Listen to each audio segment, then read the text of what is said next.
नमस्कार बच्चों, मेरा नाम है राहुल और आप देख रहे हैं फिजिक्स क्लास। कार पत्रक 74 24/1/2022 20-21-22 वर्कशीट लगातार 3 सालों से आ रही है और पता नहीं कोरोना वायरस जाने वाला है कि नहीं जाने वाला है। तो वर्कशीट कहाँ से है ये भी देख लेते हैं। ठीक है, सेकंड टर्म का जो आपके मेरे पास सिलेबस है, जीव जनन कैसे करते हैं, 64, 65, 66, 67, 68, 69 तक ये वर्कशीट आई थी। ठीक है, इसके बाद आनुवांशिकता एवं जैव विकास। ठीक है, जैसे हमने कहा था कि ये आपका लिंग निर्धारण वाला रह गया था, तो वो टॉपिक अभी आया है अब। ठीक है, तो लिंग निर्धारण आया है आपका, तो ये जरूरी है, एक बार देख लीजिए। तो चलिए, वर्कशीट यहाँ 73 के बाद यहाँ लिख देते हैं 74। जैसा आपको कुछ समझ में आ रहा होगा, ये वर्कशीट 74 है आपकी। तो ठीक, तो इन 74 लिखने के बाद आगे चलते हैं। मनुष्य में लिंग निर्धारण। ठीक, जो ये सभी टॉपिक है, मैं आपके जो क्वेश्चन आंसर है इसमें ये सभी कवर हो जाएंगे। तो ठीक है, तो ये जो प्रश्न है मैं आपके प्रश्न उत्तर के साथ ही उससे एक्सप्लेन कर दूंगा मैं। ठीक है, ताकि कोई दिक्कत नहीं होगी। हाँ, तो लेकिन कुछ रोचक तथ्य हैं जिसे आप पढ़ सकते हैं। ठीक है, तो पहले मैं ये क्वेश्चन आंसर करा देता हूँ, फिर रोचक तथ्य वाले पढ़ लूंगा थोड़ा सा, ताकि थोड़ा मजेदार है ये आपका। ठीक है, हमारे समाज में एक महिला को लड़की को जन्म देने के लिए उत्तरदायी ठहराया जा रहा है। क्या आप इस कथन से सहमत होंगे? क्यों और क्यों नहीं? अगर लड़की अगर पैदा हो रही तो क्या उसमें बस महिलाओं का ही योगदान है या पुरुष का योगदान है? ठीक है, तो ये इस वर्कशीट को समझाने के लिए मैंने थोड़ा सा ज्यादा बड़ा लिख लिया है। ठीक है, लेकिन आप लिख लेंगे तो ज्यादा अच्छा रहेगा। हम इस कथन से सहमत नहीं हैं क्योंकि मानव में गुणसूत्रों की संख्या 23 जोड़े होते हैं। इसमें से 22 जोड़े स्त्री और पुरुष दोनों के समान होते हैं। एक जोड़े लिंग गुणसूत्र का होता है या इन्हें अलिंग सूत्र भी कहते हैं। ठीक है, एक जो सूत्र होता है, गुणसूत्र होता है, वो लिंग निर्धारण करता है। तो यहाँ पे ये कहने का मतलब है कि लड़की होती है तो वो हमारे समाज में देखा है कि औरतों को ही ब्लेम किया जाता है, लड़की पैदा होती तो, लेकिन ऐसा नहीं है। पुरुष एक्स और वाई दो प्रकार के गुणसूत्र उत्पन्न करता है, जबकि स्त्री केवल एक प्रकार के अंडाणु एक्स उत्पन्न करती है। यदि एक्स शुक्राणु अंडाशय का निषेचन करे तो, ठीक है, यहाँ पे एक्स और आना चाहिए था। ठीक है, एक्स अंडाणु का निषेचन करे तो बच्चा लड़की या मादा होगी। यदि वाई का शुक्राणु अंडाशय का निषेचन करे तो वो बच्चा एक्स होगा, क्योंकि जो आपका अंडाशु होता है हमेशा एक्स ही होगा। ठीक है, तो लड़का अगर पैदा होता है, लड़की पैदा होती है, तो इसमें जो हमेशा जो भागीदारी है वो आपकी पुरुष पर निर्भर करती है। महिला के पास एक ही होता है एक्स एक्स, जबकि पुरुष के पास एक्स वाई दो होते हैं। तो पुरुष ही निर्भर करता है वो लड़का होगा या लड़की। ठीक है, क्वेश्चन नंबर 2, हम मनुष्यों में नर और मादा संतानों को संभवतः का निर्धारण, ठीक है, का निर्धारण कैसे करें, यह क्रॉस की मदद से समझाए। ठीक है, यहाँ पे देख सकते हैं पुत्री और पुत्र होने के दोनों 50-50% चांस होते हैं। ठीक है, तो यहाँ पे देखिए एक्स वाई, ठीक है, ये आपके मादा के हैं, मादा यहाँ लिख सकते हैं, और यहाँ पे आपका नर। ठीक है, जैसे मैं ऊपर वाले में बताया था, इस वाले में ही है, मादा के पास एक्स एक्स ही होते हैं, जबकि नर के पास एक्स और वाई होते हैं।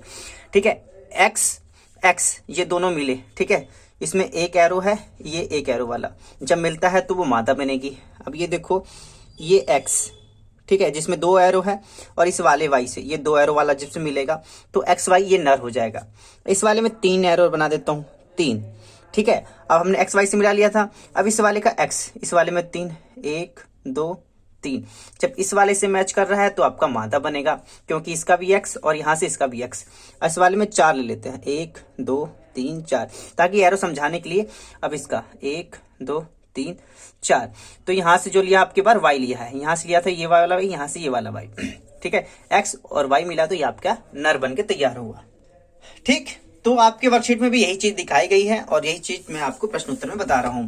क्वेश्चन नंबर 3, एमियोसेंटेसिस जन्म से पहले बच्चे के लिंग का निर्धारण करने की एक तकनीक है। यह तकनीक हमारे देश में प्रतिबंधित है, क्यों?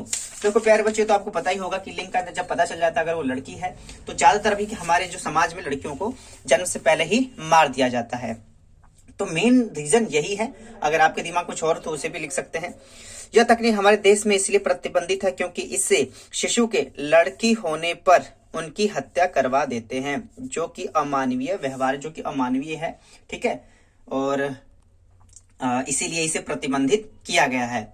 ठीक है, लड़का होता है, कई बार आपने देखा होगा कि लड़का ही होना जरूरी है, क्योंकि उनको वंश चलाना होता है। बेशक लड़का नालायक और बेलोक बकलोल क्यों ना ही हो, और आपने देखा होगा समाज में जितने भी लड़के अगर लड़कियों को छेड़छाड़ कर रहे हैं तो लड़के ही तो हैं वो, ठीक है। तो कहने का मतलब घुमा फिरा के आप समझ ही रहे होगे, ठीक है। चलिए क्वेश्चन नंबर चलते हैं 4 पे। लिंग हमेशा आनुवांशिक रूप से निर्धारित नहीं होता है, क्या आप कथन से सहमत है? एक उदाहरण देकर औचित्य सिद्ध कीजिए। अब देखो ये आप पढ़ सकते हैं यहाँ से, कुछ सरीसृप में जिसका तापमान पर निषेचित अंडे रखे जाते हैं वह निर्धारित करता है कि अंडे में विकास होने वाले जानवर नर होगा या मादा। ये बिल्कुल मतलब इन्होंने तापमान भी डिपेंड करता है कि बच्चा नर होगा कि मादा। वाह। कुछ जानवर जैसे घोंघे लिंग बदल सकते हैं, यह दर्शाता है कि लिंग हमेशा आनुवांशिक रूप से निर्धारित नहीं होता। घोंघा एकदम, जिसको हम घोंघा वसंत बोलते हैं, वो अपना लिंग चेंज कर सकता है, लड़की से लड़का, लड़के से छोरा, कुछ भी बन सकता है। पक्षियों में मादा विषम युग्मजी होती है, अर्थात उनमें ZW गुणसूत्र होते हैं, जबकि नर में ZZ होता है। कुछ कीटों में नर में जोड़े के बजाय केवल एक लिंग गुणसूत्र होता है, ये भी कमाल का है, ठीक है। तो चौथे का अगर आंसर लिखना है तो चौथे का आंसर बस छोटा सा इस प्रकार से लिख सकते हैं, घोंघे लिंग बदल सकते हैं, यह दर्शाता है कि लिंग हमेशा आनुवांशिक रूप से निर्धारित नहीं होता। सरीसृप का तो तापमान पर निर्भर करता है, मतलब कि टेम्परेचर के हिसाब से, और ये घोंघा तो कुछ भी नर मादा दोनों बन सकते हैं। वाह जी वाह।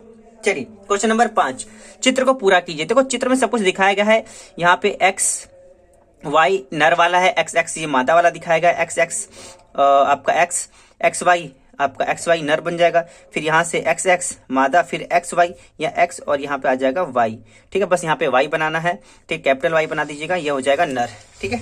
देखो मैंने आपको इस प्रकार से चित्र को बना देना है, यहाँ पे Y, ठीक है। थोड़ा बड़ा बनाइएगा, ठीक है, ताकि लिखने में आसान रहेगा, ठीक है। यहाँ पे 2 क्रॉस हो जाएंगे क्योंकि X यहाँ पे मादा, यहाँ पे मादा, यहाँ पे नर लिखना होगा, और दोनों के 50-50 चांस होते हैं, 50-50 चांस होते हैं वो नर हो या मादा हो, ठीक है। तो उम्मीद है चीजें आपको समझ में आ गई होगी। तो इसके नेक्स्ट जो आपका वर्कशीट कराऊंगा उसमें मैं आपको बोर्ड का पेपर दिखा दूंगा कि इस चैप्टर में से कौन कौन से इंपॉर्टेंट आए हैं। मैं CBSE क्लास की इस वीडियो को देखने के लिए धन्यवाद। तब तक के लिए जय हिंद, जय भारत।